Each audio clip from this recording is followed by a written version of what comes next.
Hello everyone, কেমন আছো তোমরা সবাই? আশা করি তোমরা সবাই খুব ভালো আছো। আমিও খুব ভালো আছি।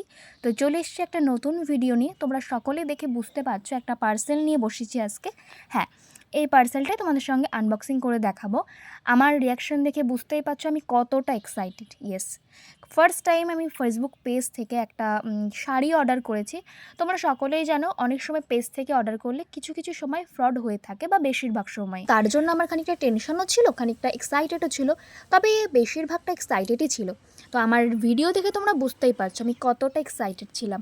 এই শাড়িটা দেখে তোমরা হয়তো অনেকেই চিনতে পারবে আমার দিদির সেই রেজিস্ট্রি লুকের শাড়িটা। হ্যাঁ, এটা অনেক আগের ভিডিও, তোমাদের সাথে এখন আমি শেয়ার করছি। এটা জালকাতানের মধ্যে ছিল এবং ডুয়েল টোনের মধ্যে। কালারটা তোমরা দেখে বুঝতেই পারছো, পিকক গ্রিন কালার। পেজটির নাম ছিল পাপাই শাড়ি হাউস। ওনাদের ইউটিউবেও একটা চ্যানেল আছে, সেখানে ওনারা ভিডিও পোস্ট করে। তো তোমরা চাইলে অবশ্যই চেক আউট করো, আমি কমেন্ট বক্সে লিঙ্ক শেয়ার করে দেবো। আমার তো বেশ ভালো লেগেছে, তোমাদের কেমন হচ্ছে